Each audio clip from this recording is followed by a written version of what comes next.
Hello everybody, this is Kyrix with another episode of This Week in Kyrix. This is for the week of Wednesday, May 29th, 2019, and it is being recorded on the 31st. Though don't let that date fool you, for me it's still Thursday. Because it's only about 3:30 in the morning right now. Also, if you hear a noise in the side, in the background, that's probably my computer finishing the update it was never supposed to download in the first goddamn place. Thank you, Windows 10. God, I fucking hate that shit.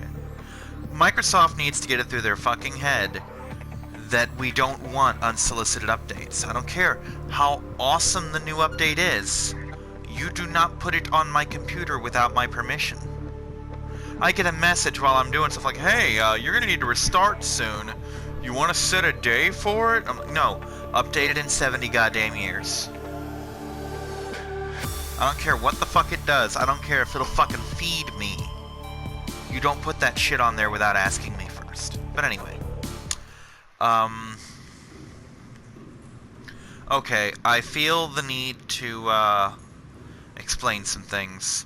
I know I explained it in the previous quote-unquote episode. What happened was, at some point, I actually recorded on, more or less on time, on the day it was supposed to record. I recorded This Week in Kyrix. I got about 45 minutes into the episode and accidentally hit the home button, which not only stopped the recording, but erased it, losing everything I'd recorded, but not my actual progress. So as a result, I have a lot more materials than I did before. I have some new inventory stuff, and I have this, my sea moth. So those are all things I've done. Welcome aboard, now let's talk work for a little bit, because I feel the need to talk about work. Let's get some coral out, actually. Let's grab a couple of these, because I'm very shortly going to need some water. Alright, work's been rather interesting lately. Oh, that's right, I need to make bleach, don't I? That's what it is. Alright, on the job, we have a division of my department, Cap 2, known as One Touch. Now you see, Cap 2's job is to pull shit off the truck, and not all that shit is in normal boxes. And I'm not just talking about... Oh, Chloe, you okay, baby? Don't hairball, it's okay.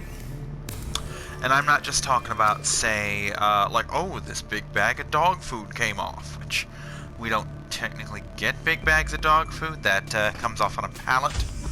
But I mean, like, oh, we've got, you know, this box of helium, which is a thing we legitimately get. All the time, actually. But, yeah, it's neither here nor there.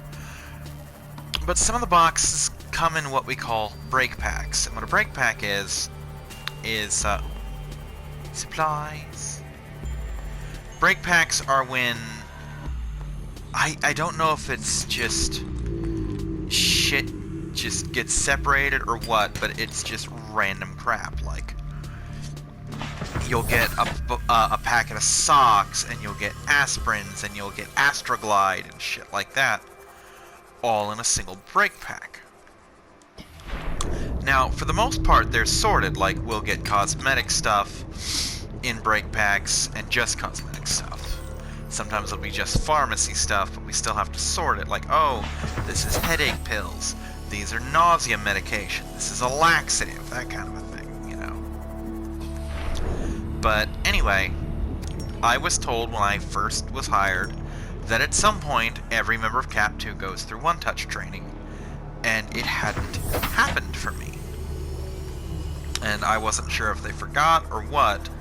And the reason I was so hung up on it is because my work speed in my aisle isn't what it should be. To the point where it could potentially get me in a lot of trouble. And I don't want to lose my job because A, getting a new job would be a total bitch. And B, I legitimately like my job and don't want to lose it. So I would bring up, hey, when am I going to get training in One Touch? Hey, when does my One Touch training start? Etc. And they'd keep telling me, soon, at some point we'll get to it. Well, one of my co-workers, one of my more skilled co-workers in that he is pretty much, you know, if I had to say, like, if I had to rank co-workers, he's probably in the top 5 of Cap 2 of our team. Well, in about 2 weeks from now, he will be transferring, I think, to Miami and going to a store there. And he is also one of our Cap 2 guys.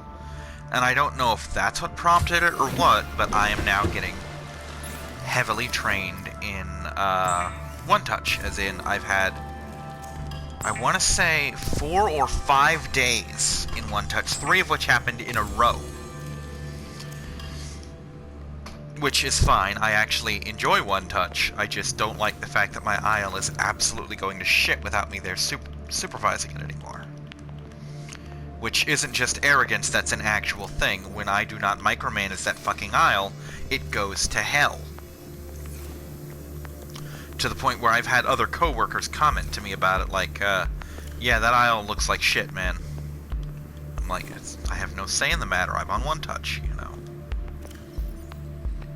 So, anyway, and I've been told, like, I'm gonna be the new that guy, you know, which I don't believe for a minute, because he does literally everything. Like, I've seen him do pretty much every job Cap 2 does, including some of the stuff the supervisors do, which is kind of funny because he's actually not in the system to log into our scanners, and I am, which is something I have remarked on. I'm like, how is it that you've been here this long and you're, you know, such a big guy and you can't do this but I can? I'm not making fun of him. It's a legitimate question of what the hell, man. He's like, sometimes shit's weird, you know? But I have heard that I will be one of the new One Touch guys, and that I do believe, because, you know, they're putting an awful lot of emphasis on me doing that. And like I said, I'm fine with it. One Touch is, if anything, a very zen experience. You know, you get your boxes, you sort your shit, put it in the boxes, or you put it in the totes, rather. Then you make your deliveries, then you sort the clothes, then you hang clothes. It's just, that's pretty much the gist of it. Alright, this isn't it, is it? No, but that's a lot of nodes. Oh, Jesus! I'm in the thing. I'm in the vent. I didn't realize I was in the fucking vent. The complication for cave divers is loss of orientation, followed by eventual loss of exhaustion. Yeah, loss of orientation. That's what we'll call diving into a fucking geothermal vent. No, lady, that's just called Kyrix didn't pay attention to the thermostat. Well, that's gonna wait a minute.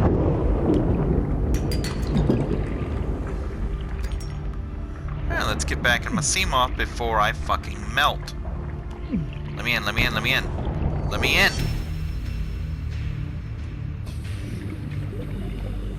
Bullshit. It wouldn't let me in. Y'all saw that. It didn't let me in. Please, well, I was about to say, please tell me I didn't drop anything valuable, but I didn't drop anything valuable at all because I didn't have anything valuable. Because it tends to save your inventory, yeah. I kept the lead. And I kept all my important shit, but I lost like some gold, some silver, some titanium, that kind of bullshit. Actually, it should maybe still be floating? Sometimes shit floats. Usually it sinks to the bottom, sometimes it floats. Let's see if this is one of the times it floats. Because if it's floating, I'll just grab it all back. I don't give a shit. Anyway, that's been work. Work's been work. Okay. I have been in a couple of arguments on YouTube, with... let's not... I try not to drag this out too much on my channel, because it's not a thing I want my channel to be. But I've been in arguments with a theist lately, and that can be frustrating as shit, because a lot of times they're not super logical and often not in the slightest bit coherent. And he's trying to basically make an argument for God, like, hey, morality's a thing. Which I've heard that dozens of times before. That's fucking cookie cutter shit, you know. There's nothing new being added to the conversation. And what brought this up is I was watching one of the YouTubers that I watch, and this guy shows up in his comments section basically saying, hey, why you ducking me, man? I made a video. Why didn't you respond to my video, man? And I flat out asked him, I'm like, did you add anything new to the conversation? Because odds are he didn't, and as it turns out, he really fucking doesn't. Matter of fact, not only does he not add anything to the conversation, he kind of takes away from it.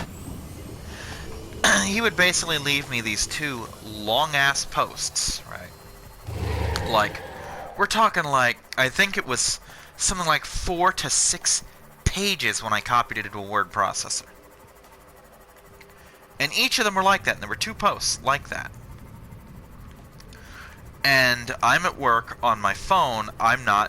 First off, I'm not really able to dissect something like that, because you have to copy, paste, and respond to it, you know, give it some real attention. And I get home, and sure enough, he's got a second one up, so I basically copy, paste them both, and I proceed to dissect this guy's argument word for word. And I even say, look, I've got your shit right here next to mine, so that no one can say I'm taking you out of context or that I'm ignoring points that you've made, you know. And I put about a half an hour's worth of work into this. And for those who don't realize, I get home at about 11:45, and I try to get to bed at around 2:45. Never happens, but I try. And this enables me to get up anywhere from 8 to 10 a.m., which gives me time to prepare, or in my case, play video games before work. And so I'm basically wasting my time on this guy, right? Well, I'm getting ahead of myself. I haven't wasted time yet. I've just answered him. That's not a waste of time, Kyrix. Well, he then responds with just something completely out of left field that basically tells me he didn't read what I posted, you know.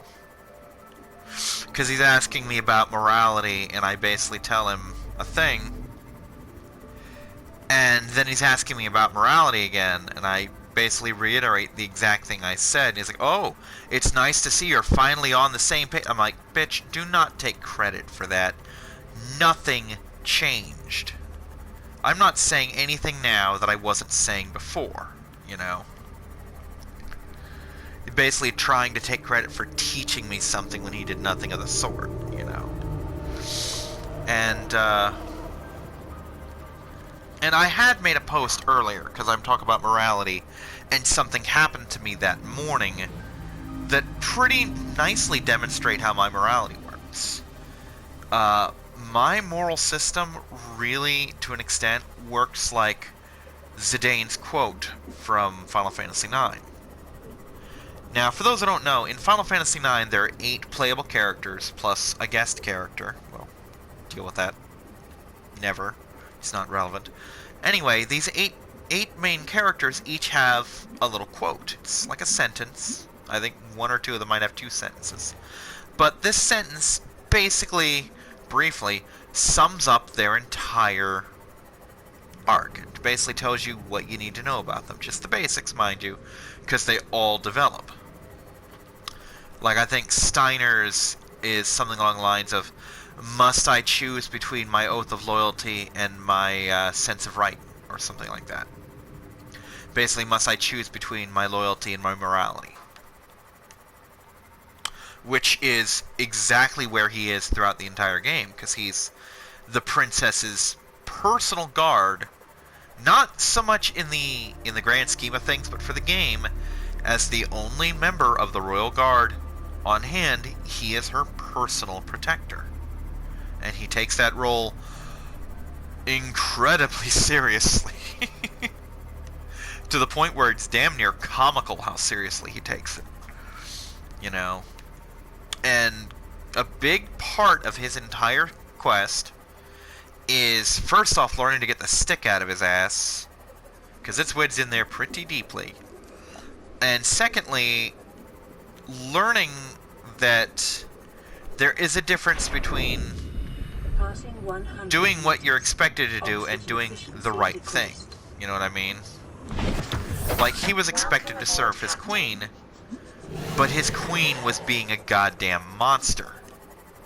So at what point do you stop serving the queen and start serving the people? You know, because she was basically waging continent-wide genocide. She was conquering kingdom after kingdom after kingdom and just wiping them the fuck out, and there was nothing anyone could do about it. And it was understandably horrific. You know, oh, hi. Hi, motherfucker. In case you're wondering, there's an algae cave thing, and I'm looking for it, and I don't know where it is. It's near my escape pod, but that's about as close as I can get. Now, to be fair, I could go into the ship and get a part I need that will make the Seamoth more navigable, but the problem is, to get the part that'll make it easier to do this, I have to get materials from the cave that I need the part to get. You see where I'm going with this? It's stupid. But it is what it is. Anyway, so yeah, everybody has their own little arc that they go through, except Amaranth, which royally pisses me off. He's the last character, he's the least developed, he doesn't really do a goddamn thing. You could literally cut him out of the story and lose nothing. It upsets me because he's kind of cool. I stress kind of, because pretty much any other character except mid-game Garnet is better at everything, really. He's kind of shit, and he shouldn't be, you know. I think that in my Let's Play I found something salvageable about him, but he's really not that great. But anyway, Zidane's tagline, Zidane's quote is, and I think it's paraphrasing here, I don't need a reason to help people.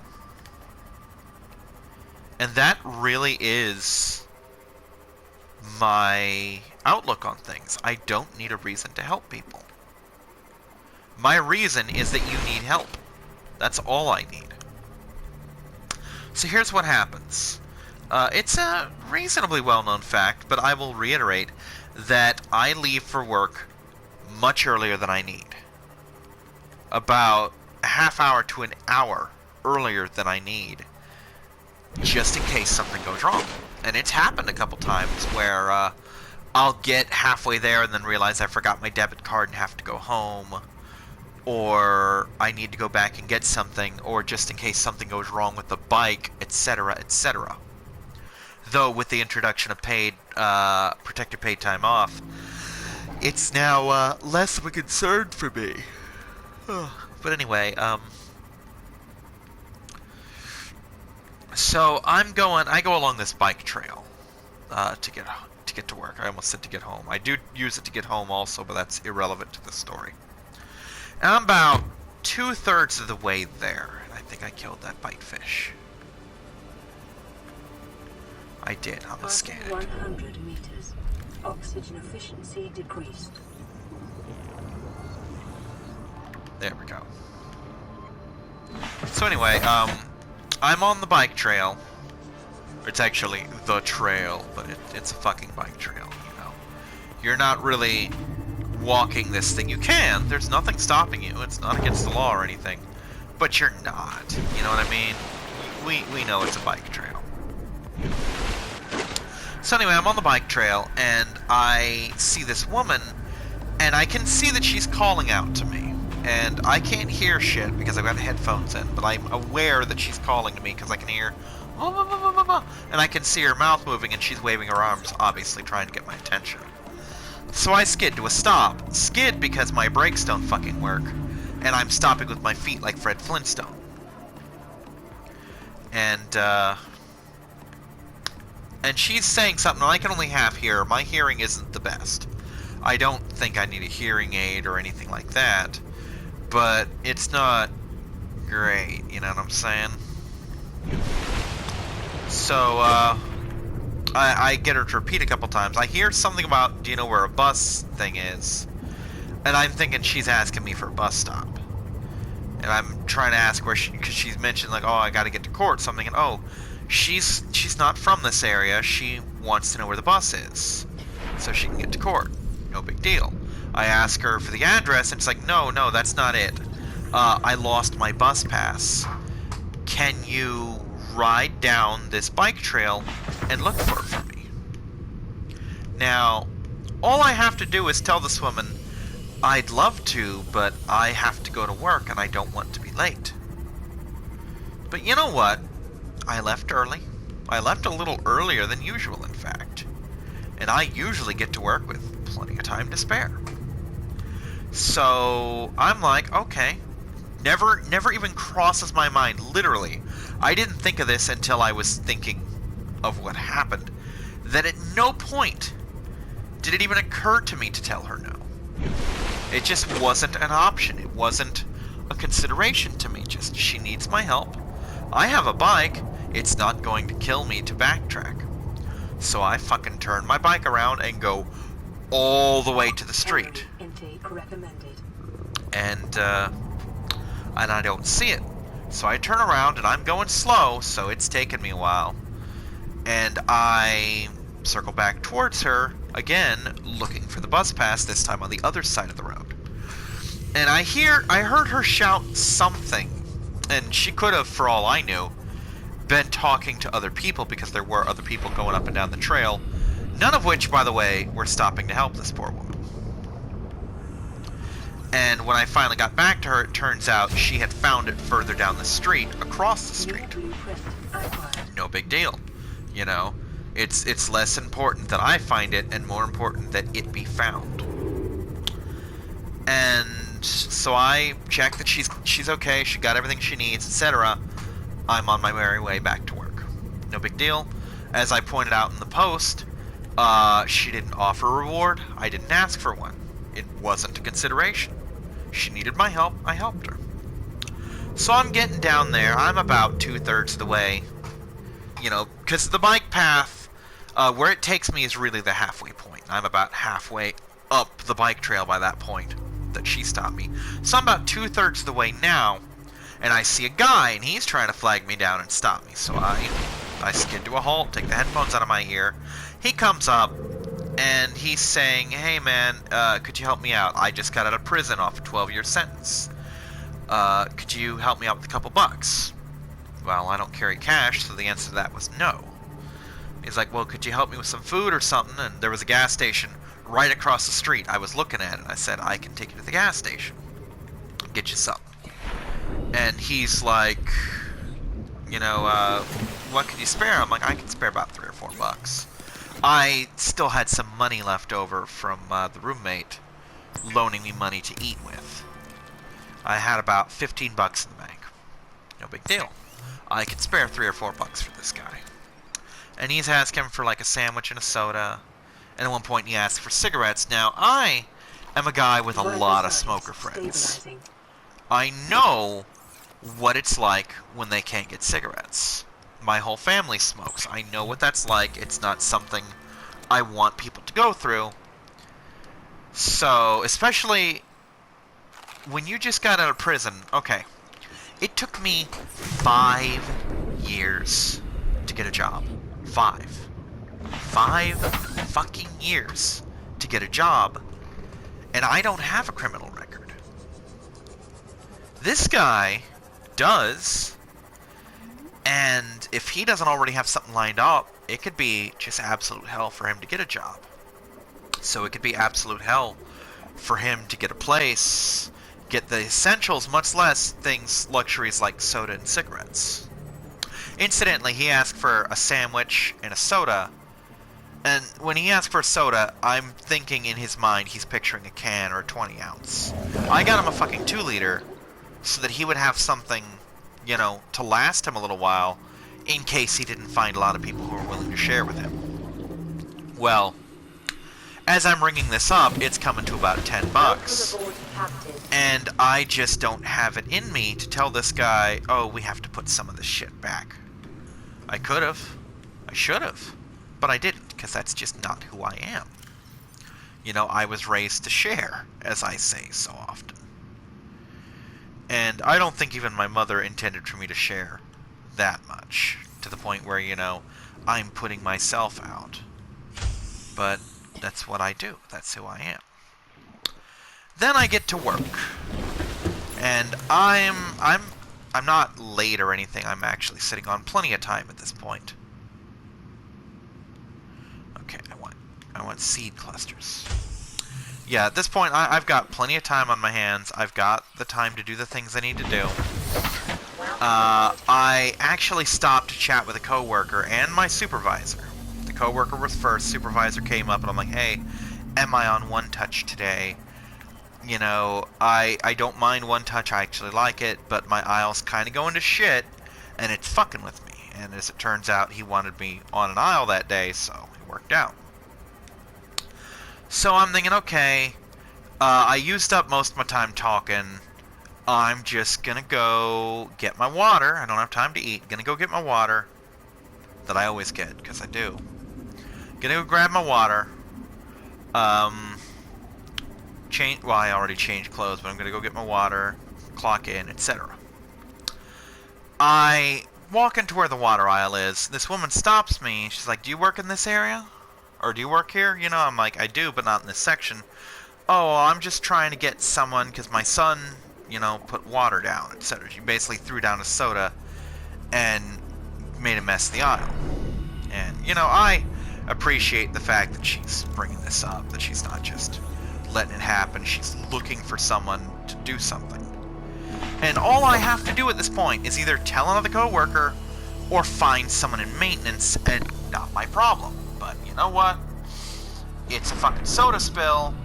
I can clean that shit up myself. You know. So I do that, helping out, helping her, helping maintenance. And by the time I'm done, it's time to clock in, and now I can't get the time for my fucking water. So, had I not stopped to help the lady, I'd have had enough time to get my water. Had I not stopped to help the guy, I would have had enough money to have a decent meal that day instead of a pack of hot dogs, which is what I ended up having. And had I not stopped to clean that up, I'd have had my water again. But this is just, you know, it's just the shit that I do. That's my morality. And this guy's poking in with like, oh, I didn't ask you. I'm like, well, you got my answer of what you wanted. The problem was, the answer I gave wasn't the answer you wanted because it doesn't fit your script. Because I haven't even spoke to this guy, but I already know he's one of the guys that works off a script, just from the way he's interacting with people. And you see this a lot with presuppositional apologists, where they have a script, and if you deviate from that script, they throw a tantrum because they can't improvise. And if they can't improvise, well, then they can't debunk you. You know. This guy turned out to be just a total scumbag, you know, dishonest sack of shit. And I'm just done with him. As a matter of fact, I watched another of the guy's videos that the comment was on, and I looked, because I know. And sure enough, there he is saying like, oh, why are you still ducking me, bro? I left a comment, or I made a video just for you. And the guy, and I had actually told this guy that he doesn't talk to you because you're not worth his time. You are the low-hanging fruit of the low-hanging fruit. You are less persuasive than a chick tract, and I'm pretty sure you have turned more Christians into atheists than the actual atheist did. Because your arguments are that fucking bad. For one thing, I had mentioned he's trying to ask, is morality real? And he phrased it in such a way that he expects me to say, well, morality is, you know, it sounds like he's asking if it's something real, as in, oh, give me a box of morality, I'll chop it up and put it on some bread, you know. But I compared it to math, and he's like, oh, well, you know, math and morality are both real, just like gravity. I'm like, no, here's the difference. Math, emotion, logic, and morality are not the same as gravity. Because here's the thing. I can yell 2 plus 2 at you all fucking day. And aside from irritating you, ain't gonna do shit to you. I can be mad at you all day. Looking right at you, just being mad. And it's not gonna do shit to you. I can quote logic puzzles at you all fucking day. And it's not gonna do shit to you. However, I turn up the gravity to 2 times what Earth normally has, and you are smacking face first into the ground. Period. That is the difference between the two.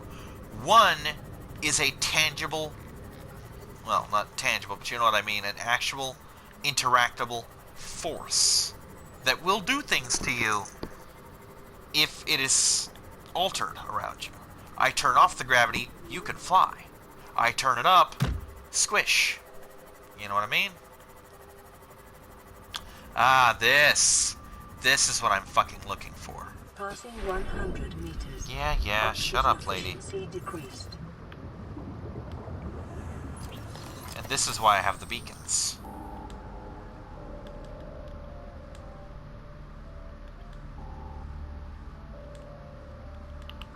But enough about that shit. He's just a dishonest sack of shit. He's not worth your time or my time.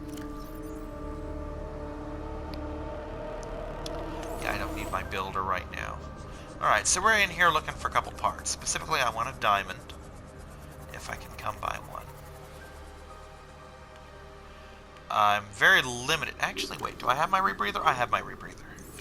Okay, I'm about to say I'm very limited in what I can do right now, but I can do a couple things. See, we're gonna dip out right here. And we're gonna slog along. Alright, so now we're gonna hit the meat of this shit. Integrating new PDA data. Because there's always some meat in these fucking things. Conditions This is the thing I investigate need. support a microcosm of unique, possibly predatory life forms. Detecting an artificial Perfect. structure somewhere in the region. Oh, you mean Remember that this the artificial materials structure? together are the property So today of the was one of my All-Time 2 Corporation. days off in a You row. will be That liable was to real reimburse nice, by the full way. market price. Your current bill stands at 3 million credits. But yeah, what's this? Oh, thermal plant. Yum, yum, yum. So, what I did today is, my movie theater is one of those where new movies come out on Thursday night. It was Thursday. It's not now, it's now Friday, but that's just because I haven't gone to sleep yet. Shut up, Bitefish. This is one of the things I fucking need.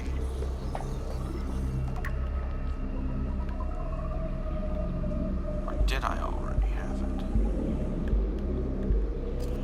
But I decided to see 3 movies today. Spoilers incoming. The first movie was Aladdin. I'm gonna admit, a little bit of a guilty pleasure here.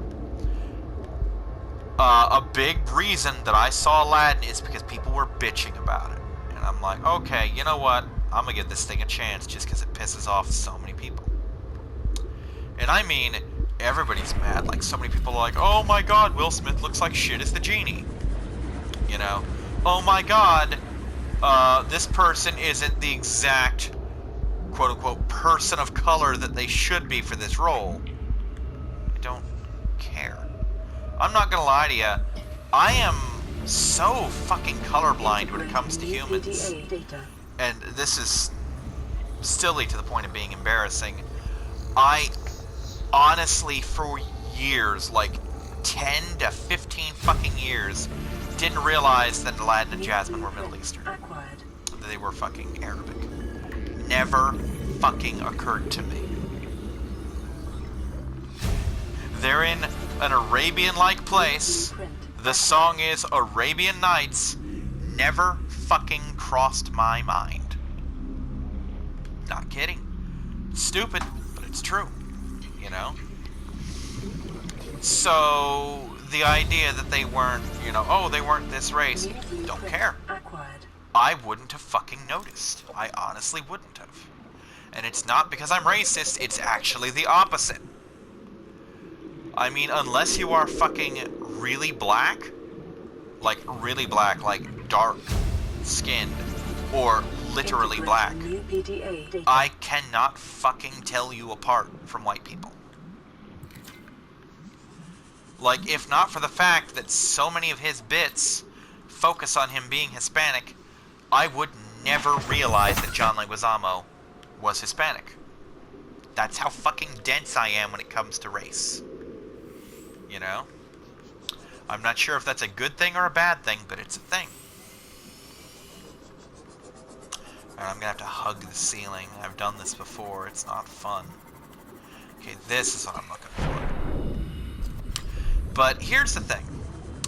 I went into it with the mindset that Will Smith is gonna be fucking awesome as the genie. Because I see him... Oh, Jesus. As having that kind of Robin Williams style energy to him, you know, which is what you would want in a character like the Genie, because, you know, that's what he fucking was played by originally. So I could very much see him being awesome at the job. And you know what? He fucking killed it. He fucking killed it. Now, he wasn't full-on Robin Williams, he wasn't quite as random, but he had that same energy, he had his own flair, he had his own style, and I really liked it. Jafar was really well done, I believe. I really liked the Sultan. He went from being this laughable goon that, while very endearing, because he was, the Sultan was extremely endearing, but you do not for a moment believe he's a fucking head of state. Not for a goddamn moment in the cartoon would you believe, oh, this man is the ruler of a country. Because, you know, he seems like the guy, to quote, well, to steal a line from the mayor of Shantae, of Scuttletown in Shantae, that is. She's got real magic. She detached her thumb and she took my nose, etc. You know, he seems like the guy who would fall for that kind of shit. Absolutely. Whereas in this movie, he does not. He seems exactly like an admittedly doting ruler who knows what the fuck he's doing. And I appreciate that. And Aladdin is really just what you'd expect out of Aladdin. He's, you know, he's quick-witted, he's clever. Again, just me being dense. Something I never really noticed about Aladdin himself until I watched the Aladdin Hercules crossover, which I'm pretty sure took place on the Hercules cartoon, not the Aladdin one. But there was an episode where Jafar went to Hades, the place, and interacted with Hades, the god. And they were, you know, evil overlords and shit. And Jafar was talking about how, oh, it's kind of pathetic you can't beat Hercules. Here, let me take a stab at it. And he makes this elaborate thing that Hercules just brute forces his way through. And so Hades is asking about Aladdin, and he finds out Aladdin is just some puny mortal. And he just sends Pain and Panic after him, and he naturally outsmarts them. It never occurred to me watching Aladdin until that point that Aladdin is that kind of guy where he just outsmarts everyone. But you know what? In this movie, that's the kind of guy he was. And Jasmine was just fucking gorgeous. Oh my god. Here's the thing. I've never considered the animated Jasmine to be unattractive, but I've never just looked at her and had my jaw drop, you know? She's not Elsa. She's not just gonna make you fucking drool. She's pretty, beautiful. Welcome aboard, Captain. But she's not like stop traffic hot. Live action Jasmine, she is just absolutely gorgeous. And the funny thing is, I was actually gonna mention to coworkers at one point that, hey, I want to see Aladdin, and I'm kind of embarrassed this thought crossed my mind. I'm like, no, if I tell them they might talk about the movie and spoil it, and I'm like, dude, are you seriously worried about spoilers for fucking 15-plus-year-old movie? I'm like, yeah, that's kind of stupid. You know? And it really is. What's this, magnetite, I want to say? Yeah, magnetite.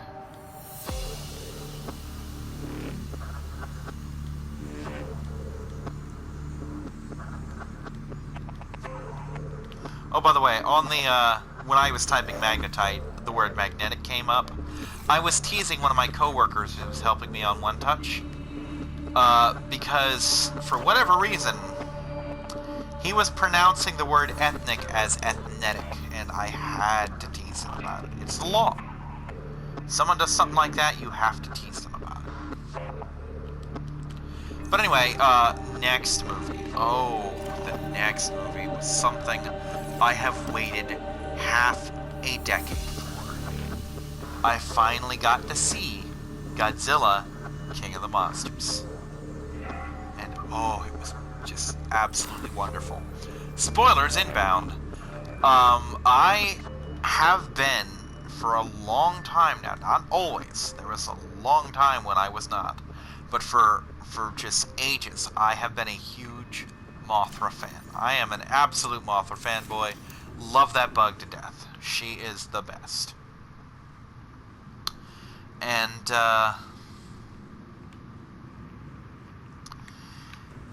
Mothra was done absolutely perfectly in my mind, because she was, first off, she was a benevolent force. There was no point, okay, there was a point when she first hatched. She was aggressive because, as one of the Monarch workers pointed out, you're scaring her, you know. They had guns drawn on her and everything. And it was scaring her, and it made her jumpy. Let's just say. So, a battery, titanium, a battery, titanium, 2 diamonds, and a cave sulfur. I have those things. I have most of those things. But I can get the rest.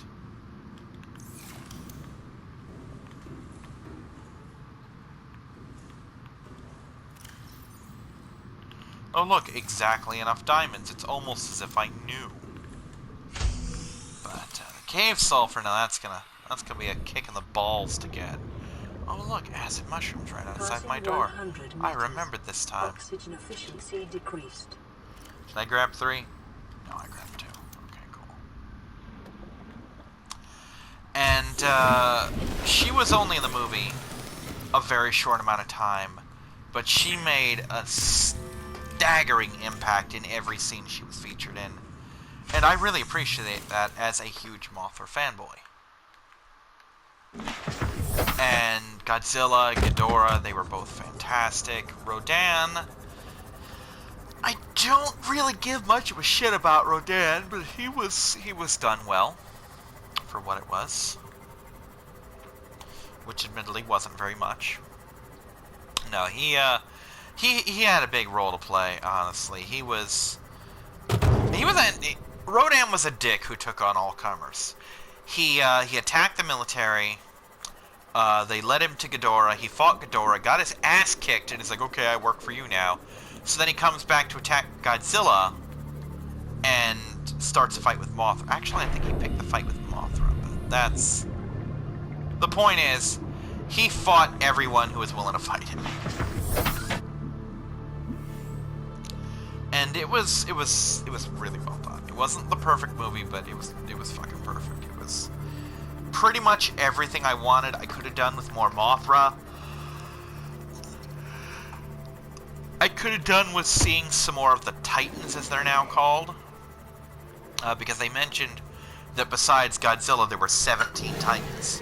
Which I don't think included King Ghidorah, because he, Monster Zero as they called him, was considered off the books. Like, they didn't even report that he existed, because, quite frankly, he scared the shit out of them.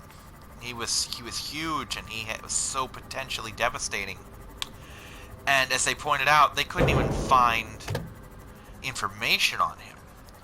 As they said, it's almost as if ancient civilizations were afraid to even mention him to people. Passing 100 meters. Oxygen efficiency And decreased. for good reason. But the movie was great. It's going to lead into Kong. Now, here's the thing.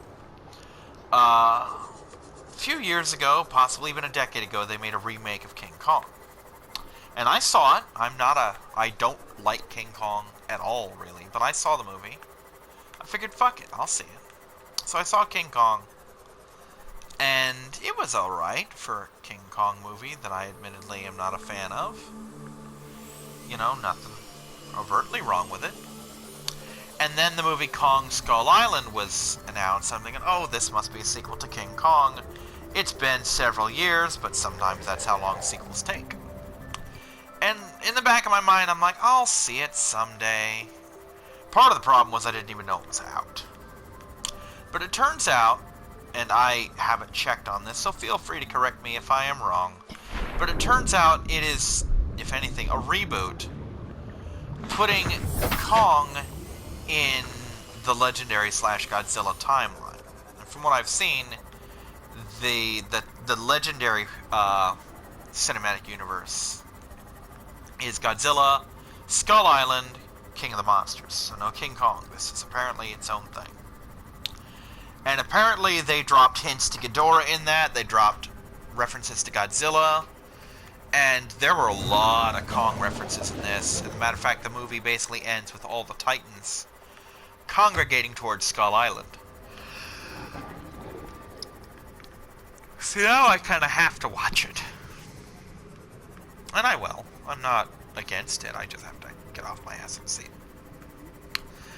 And that brings me to the turd in the punch bowl. Because 2 out of 3 ain't bad, and that's what I got today. I got 2 out of 3 good movies. I get 3 free movies a week. I decided that I would see 3 movies.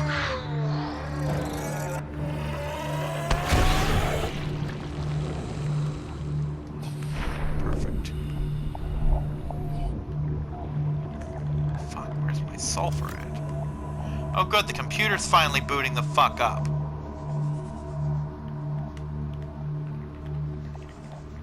Alright, I distinctly saw... Fucking take the hit, give me the sulfur. But, I wanted to see Aladdin. I didn't realize it was out until like a couple days ago. I'm like, fuck it, I want to see Aladdin. So I saw Aladdin. I knew damn well Godzilla was coming out. Matter of fact, I even specifically requested this day off of work to see it. And I got it. And originally I didn't get this day off, or yesterday rather. I got today off. And I'm thinking, fuck it, I'll just see it, 10 hours late. No big deal. Then I ended up keeping both days. It was so great. And the third movie I wanted to see was a movie that had a lot of promise. A movie called Brightburn. Which is basically a superhero horror movie. The idea being, hey, what if a super being came to Earth and instead of being Superman, it was fucking Ultraman or something like that. Like he was a villain, he was a killer. Great idea. The comics have had fun with that. I mentioned Ultraman. There have been other versions of Superman that were deadly. So I see this movie. And I don't know if it's because I just came off Godzilla, and thus it was a really tough act to follow. But from word one, I had zero investment in this movie.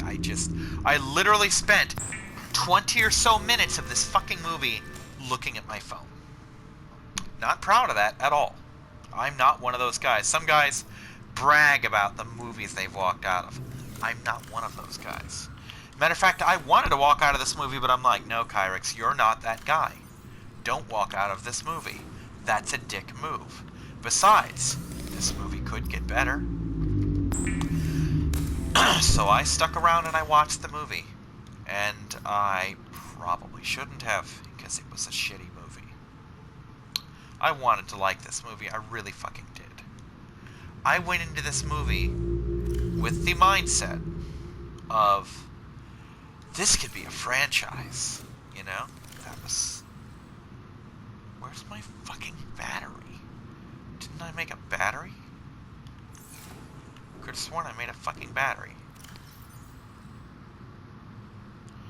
Never made that battery, did I? Okay.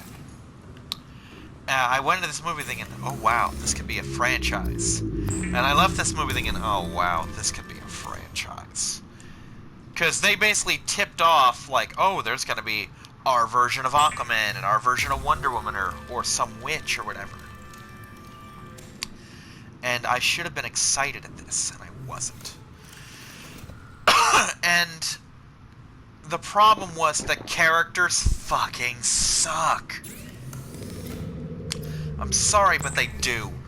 For one thing, they had no charisma. There was never anyone in this movie that I'm like, I like them. And, they were all bland and forgettable. And the most unforgivable sin of this movie is that the characters didn't human very well. Didn't human well at all. What I mean by this is they would go from 0 to 100 in a second. They would go from I'm happy to I fucking hate you instantly. Like, drop of the hat. There was a fucking... They flipped a switch and it happened. Now remember, this discussion contains spoilers. So if you still want to see Brightburn, and hey, if you do, I hope you enjoy it more than I did. You know, I'm not gonna fucking hold it against you. I'm not gonna say don't see it, it's a garbage movie. But I think it's a garbage movie. And I don't think you should see it. I'm not gonna tell you not to. But you probably shouldn't. Anyway. Okay, there's this girl he's crushing on. And, he basically, when his powers start manifesting, he's acting a little weird. His dad thinks it's puberty. And he basically tells him, he tries to have the talk, like, he basically tells him, you know, when I was a kid, no one told me it was okay to masturbate. He didn't say it in those words. He was far more awkward about it. Oh my god. It's like, you didn't tell me it was okay to, you know, touch it and play with it. He's like, play with what? You know, your penis. That's almost a direct quote. It's fucking cringy as fuck. And, anyway, he basically tells him, you know, it's okay to, if you're feeling something about girls, it's okay to pursue that. And that's all I caught, because it was so cringy, I literally stepped out of the actual viewing theater for a couple minutes to let the part pass, because I couldn't sit through it. It was just so goddamn cringy, and I couldn't handle it. I don't do cringe very well at all.